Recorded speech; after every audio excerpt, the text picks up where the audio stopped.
Hello and welcome back to Calculus 3 Exam 1 review. So in your infinite wisdom, you voted to have an exam tomorrow. We're going to go through the list of topics and things that you should know if you are interested in doing well.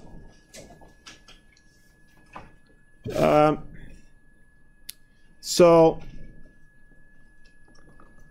exam 1 covers chapter 11 with sections 1 through 9. And the question is, do you want to include anything from chapter 12? Sections 1 and 2? No? All right, fine. We're talking about 10 problems. Might want to switch the screen. And about an hour and 20 to solve those problems. So exam 1 covers chapter 11, sections 1 through 9, about an hour and 20 minutes to complete. And you can use pen or pencil or whatever. Every other page of the exam will be blank, so you can use that as a scrap paper. So please do not bring any extra paper or stuff, because half of the exam is actually scrap paper. The answers should be clearly stated and boxed and stuff, so I can find it. If you have a terrible handwriting, then just don't have it tomorrow. Have a good one tomorrow. So what I can't read, I can't grade. What else is important? Oh yes, please, when you are done with the exam, if you want to go home, there will be lecture after the test. But if you are leaving and you know that you are going to leave right after the test, put all of your stuff in whatever kind of bag or whatever you have, because it's really annoying to other students to listen to you getting ready to leave. So, 25 minutes and zipping all of the zippers. For whatever reason, every bag has like one zipper, but when you are leaving the exam, there is 15 zippers to close. I don't know why. So just, you can have one pencil and just put that in your pocket, and then don't slam the doors. Just, I said ninja out. You know what that means? Anyone knows what ninjas are? They're silent people. Yeah, they're silent people, exactly. Yeah. Yeah, right. So just leave, and or better option to leaving is to stay. Do something very creative with your exam. You can draw on the back. You can write a poem or a short story. Someone wrote a computer code at one point, which was almost running, which is good. Of course I did. Just minor issues. So yeah, you can be as creative as you want, and that's what separates you from all others, obviously. You said do this just for fun? Yeah. Okay. Now I'm expecting to see stuff, Yeah, since you asked that. Motivation behind it? Yes. To be different than others. You are welcome to calculate and explain the area of the ceiling or the floor, and all of the things, the precise. Figure out how many blocks you see in the walls and things. So there are just so many things that you can do. Yes. What's your favorite animal? My favorite animal? I don't know. I will have to go with, since it's birthday today, the dog. But yeah, we're going to draw the dog. By the way, there will be pictures of dogs and cats and stuff changing on the projector to relieve stress. And yes, so I have the whole thing going. I mean, some people already know, because you guys already took exams with me, so you know what's coming up, and for the rest of you noobs, you will figure it out. Put up like little videos of the sound of those videos of like puppies just swarming people. No, it's just a picture. It's not. I used to have, you know, we tried classical music and crickets, but you always have someone going, ah, and then it just ruins it for everyone else, and I just don't want to deal with it. So, like, I know no graphic calculators, but are scientific calculators allowed? Oh, yes. Okay. Yes, scientific and solar calculators are fine. I don't think you need any, but that's up to you. Yes. I was just gonna ask, like, do we like need it? No. You absolutely don't need the calculator for this exam. You can leave all of your answers as like e to the 5 or, you know, 3/4. I don't care about decimals. Obviously, in your engineering courses, you're going to give, you know, correct to the 7th decimal place. But in the math course, if you leave e to the 5, it's perfect. E to the 5 is e to the 5. So Bring an abacus. sure, bring abacus. That's going to be amazing. I'll probably take a picture of you. Okay. So that's the general. So no restroom during the exam. So you go before or when you hand in the work. And if you have accommodations, you will speak to me after the class. And I don't think there's anything else that we need to cover other than the topics, right? So we have vectors in 2D and 3D, which includes all the computation, adding, subtracting vectors, multiplying by a scalar, and then if the vectors are the same, and so on. Then we have the dot product. And the dot product includes figuring out the dot product, and then also includes the projection, and includes angle between two vectors and perpendicular vectors. The dot product is 0, that theorem. So all of the good stuff that brings in with the dot product. Then we have the cross product.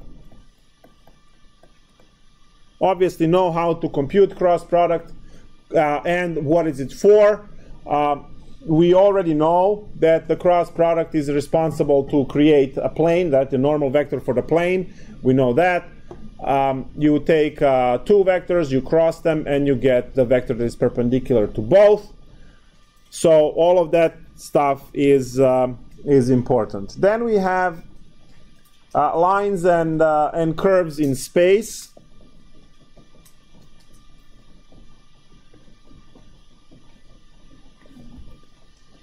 And then that is actually your R of t, right? The vector valued function. And then we have the calculus of vector r, of vector valued function, so limit, derivative, and integral, all of those done independently. Make sure that you know how to calculate the c, right? The vector c, the constant vector, if initial position is given. All right, so now motion in space, it's physics, right? So you need to be able to put at least the basic stuff together, right? Which is position function, velocity function, acceleration function. Understand that you are taking derivatives or integrals depending which way you go. So motion in space. Now what you really don't have to worry about, I mean you should have, but you don't have to, are those very specific formulas at the end which are calculating the range and the time of the flight and all these kind of things that are special formulas that are really just physics formulas that are sneak in right at the end of the chapter. So I mean if you need any of that stuff, if I pick a problem right that has that, then I'll include the formula on the page. You are responsible though for the basic motion, right? So parabolic motion formula that you probably learned 15 times so far, that the -1/2 gt squared plus v0t plus y0, right? That's the basic formula. The velocity in x direction is constant, and the gravity, there is no gravity in x direction, all of the gravity is in y direction, and so on. So those basic concepts that every mortal should know. other part, I said those physics, very specific formulas. Obviously, the more you know, the better off you are for your later endeavors. But then, right, if those show up, I'll include. Now we have the lengths of curves.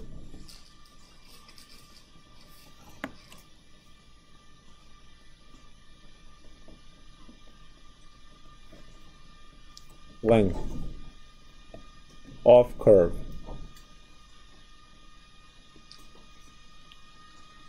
You know that you have three different formulas here. You have the one from Calc 2, and then you have parametric and polar. Yes? I was going to ask, back to what you said, about what you said earlier. The calculus of the position vector, you said that you want to calculate the constant c if the initial position is given. Yes. Do you mean like to go through the interval step to find the indefinite interval? Yes, that's yes. I believe I did an example of that in class when we did this. Yeah, I think, is this it? Yes, this is it. So there is the example. It's uploaded in notes, and there is a lecture obviously online where I gave the initial condition. That's the upper right corner, and you can calculate C1, C2, C3 for right from the improper. Yep, that's that. And finally, we have the section with 5,000 formulas. That is the 11.9 curvature and normal vectors.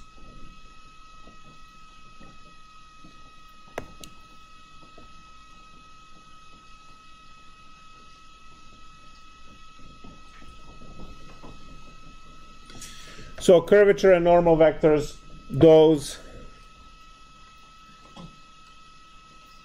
So curvature and normal vectors, you have all of the formulas in there for, you know how to find the unit tangent vector, and then, you know, find technically everything else from there. And so I didn't write the specific, but I hope you did. So for dot product, you have the projection, you have the angle between two vectors, you have how to compute the dot product. Cross product, you have, and the dot product also has the theorem, right? Which states that two vectors are perpendicular if their dot product is 0. And then you have the cross product, obviously how to compute cross product. And then you can use also for angle between two vectors, this time you use sine. And then you also have for cross product a theorem which says that if the cross product between two vectors is 0, then those two vectors are parallel. In terms of the a freebie questions on the exam, there should be a question which addresses your theoretical knowledge of Calculus 3, which is just listing the formulas or theorems. As I said, the dot product is 0, right, if the vectors are perpendicular, or vectors are parallel if the cross product is 0. What else is there? The derivative of the position function is velocity. Derivative of velocity is acceleration. Like all those basic ideas. State the formula for dot product. State the formula for cross product. State the formula for projection of vector u onto v. Those are kind of freebie questions where you just answer. And obviously, if you don't know those questions, then if you don't know those formulas or definitions, you can't even answer the other questions on the exam. As I mentioned earlier, no formula sheet whatsoever of any kind. The Calculus 3 is you learning the formulas that are presented in these sections. Is there anything else? If you think that your car is going to give out by any chance tomorrow, figure out how to sneak in and sleep on campus, because tomorrow is the exam. Yeah. Don't jinx me. They make an app for that, actually. App for what? For like getting a ride somewhere. Yeah, there are plenty. Oh well, I mean, if you don't have money, then. Oh. Right. Yes, RVCC, yeah. All right, anything else? Or So that, now yeah. let's I mean, see. I'll talk about Uber. Yeah, the app. I just can't pick it up. Do you have any questions, concerns regarding the GIS? Okay, so are we gonna do like parametrization of like line segments and like Yeah, why? Okay. That's called 2. when we're doing like t and we're like bounding it, like do you do it based on like each variable? If you have a problem, let's. Well, there's the one from the lab can change the numbers, but it's just like it gives 2 points. You know there are 5,000 problems in the book. Okay. I'll find one. Perfect. See, now we're speaking the same language, which is What English and chapter broken. is that? I just realized my water bottle. 11. Chapter 11. Very good. That was nice. Indentations. chapter? My water bottle has just integral indentations. Intopsy. That's why It's a you're. mathematical water bottle. Yes. It's used for support. Is that why the symbol shaped that way? No clue.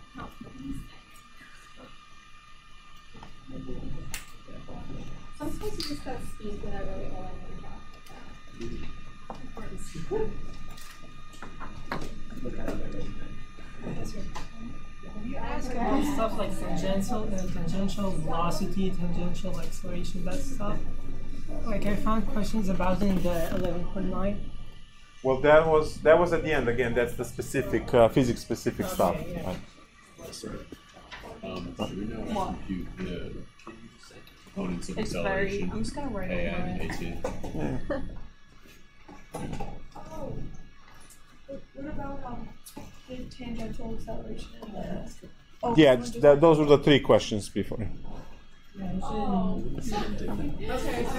I read we were going to give them problems to do. Spaced out. That's okay. I understand exam is tomorrow, and it was a rough weekend. Yep. So I guess that was like 14. Problem 14. Actually, no, do 15. Now I have to change this into No, I do 16. 6. plus 1. Okay. Do all 15. 15, of course. Yeah, because I understand how to like get the line, but I don't know. Negative 3, 4, and 6. And what else? 5, negative 1, 0. cool. Could you do a problem that asks, like you're giving 2 points and then you're giving like another point and like you have to find the variables in the third point that make that line collinear. Nice. Beautiful. Find it in a book like this. All right, so first question that we are reviewing is the question where we are supposed to parametricize the line. And you see this is a line segment. So it's not just to find the equation of the line, but we also have to bound t so it goes from one point, right, from point A to point B. Now, the way we find the equation of the line is we fix one of the 2 points, and then we create vector v, which in our case is the vector AB, which is 5 minus 3, that's 8. Negative 1 minus 4 is negative 5, and 0 minus 6 is negative 6. So this vector v is serving as a third-dimensional slope of the line. And we have a fixed point at A, so we can create our parametric equations. So we can write them separately, or we can write them in one shot in our R notation. I'll write both. So we are going to put the fixed point first, and then we are going to add to it the ABC, right? AT, BT, and CT. So plus 8t, minus 5t, and minus 6t. So this is it. And since it's line segment, we must provide times for which this happens. So now the job is to first say that your t starts at 0, right? Because when t is 0, it's going to kill all of these, and you see that you are starting at the negative 3, 4, and 6, which is your fixed point. And then you have to let time go and figure out at what t you reach number 5. Well, in this case, it's 1, right? Because if t is equal to 1, you will get negative 3 plus 8, that gives you positive 5. 4 minus 5 gives you 1, and then 6 minus 6 gives you 0. So it has to look for each variable. Yes, right? Because that's the entire line. So you can leave your answer in this form, or you can write it as a set of parametric equations, f, g, h. So you will write negative 3 plus 8t, comma, 4 minus 5t, comma, 6 minus 6t, 4, 0, less equal than t, less equal than 1. And this would complete this problem. So this is it. There's nothing else. Yes? With this like setup for this problem, is there ever going to be a time where it's not parameterized to 0 less than t less than 1? Yeah, sure. Why not? Because like the vector, solving it like that with a and b, it will always give with the, wouldn't it always give? Yes, it would. Equal 1? Okay. But I mean, my question is: are you asking for it? Because I can. No. See, there we go. Yes. Just notation-wise, do you have a preference if you write it like that, or if you do it like? I don't, which is why I put both. 3, 4, 6 plus t times that vector. Whatever. That also was fine, right? Yep. Yes. 11.272. Well, hold on. She had the question first of the I think that was collinear. Oh, that's the collinear. 11. What? Yeah. 11 point. 11.2, section 11, or chapter 11, section 2, and then question 72. Okay. So what does it say? Determine the values of x and y such that the points 1, 2, 3, and then 4, 7, 1, and x, y, 2 are collinear. Oh. All right. So. Yeah, x and y. So. All right. So. What does the word collinear means? So all on the same line. Very good. Now you can find the equation of the line using 2 points, right? We just did that. All right, go do it. And when you are done with it, you will have your parameterization x, y, and z. You see that you already have a z as 2. This is number 2. This is not z. Z's are crossed. So this over here is 2. All right. So you will be able to find the t from that equation, because you will have your parameterization for x, y, and z, and you already have that z is 2. So you'll be able to find t, and then you just run those t in x and y, and you'll find x and y's.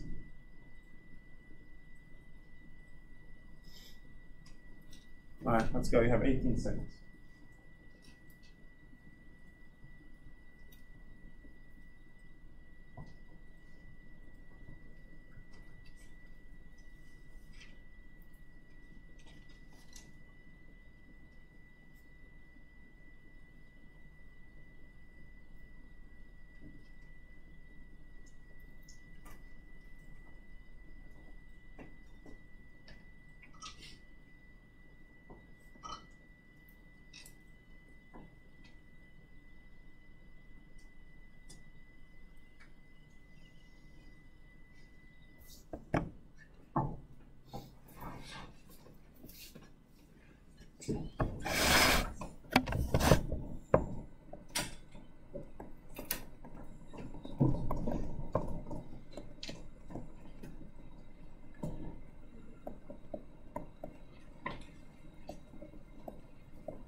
all have 7?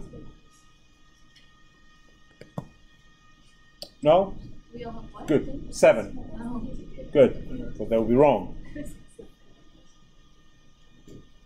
So as you can see, I used the first 2 points to create equation of the line. So I used 1, 2, 3 as a fixed point, and then I have 4 minus 1 is 3, 7 minus 2 is 5, and 1 minus 3 is negative 2. T. Yeah, it should be 9 halves. Oh, I'm adding 2. Yeah. That's obviously 9 halves.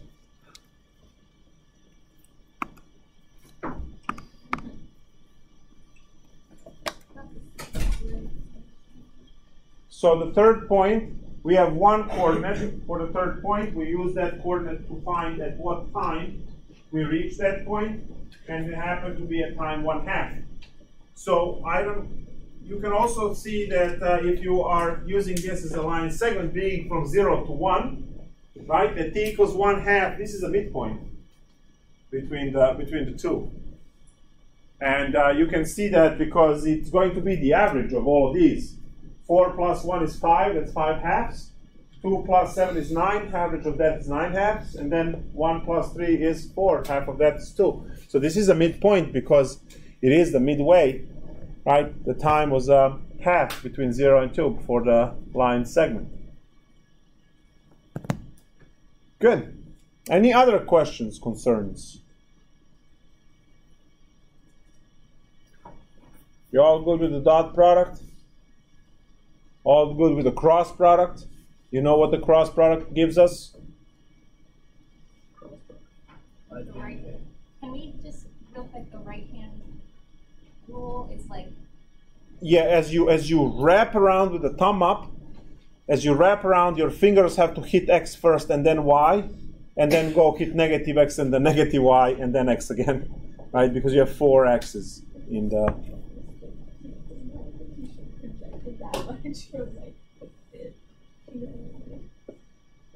so when we're doing cross product, put it in the I direction. Curve towards, or put it in the J. So as you go around, your fingers go through X and then immediately to Y, and then negative X, negative Y, and then X, Y. Where the left hand would go X here, Y, negative X, negative Y, X, Y. So no, not this. Up. Well, I'm trying to figure out for like a cross product if I and J like were negative. Oh, I don't know if you need to mess with that. Just place them. You know the unit vectors for it, right? The unit vector is for I is 1, 0, 0, and then 0, 1, 0, and 0, 0, 1. And if any of those is in the opposite, is going to be negative 1, 0, 0. And also, you can expect to get positive or negative answers, whether it's I cross J or J cross I, because they are not commutative. They are minus sign apart, right? So, think of that. Yes? So like for cross products, it's going to give you like a perpendicular vector to both of them. Yes. The angle that you're finding when you like sine, what's that the angle? 2 vectors. Of the 2 vectors in sine.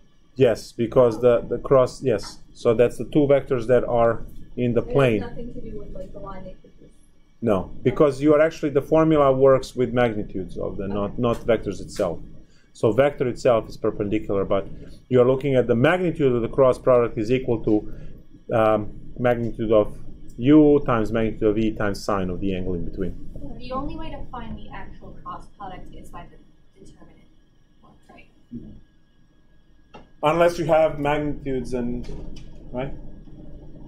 Unless you have magnitudes of the vectors, input vectors, right? Because you can multiply those times the sign in between them. If you know what the But angle. that gives you the magnitude cross product. But you know that it's perpendicular to the, Oh, okay. right? Good. Anything else?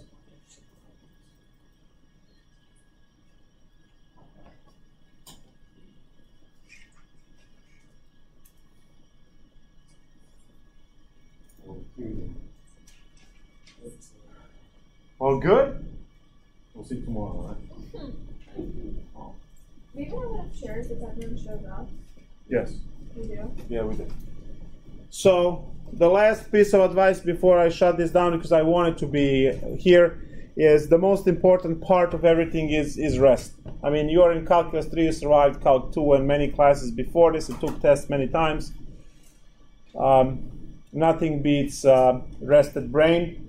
Athletes do not run for 5 hours or 8 hours before the big event, whether it's basketball game or marathon, right?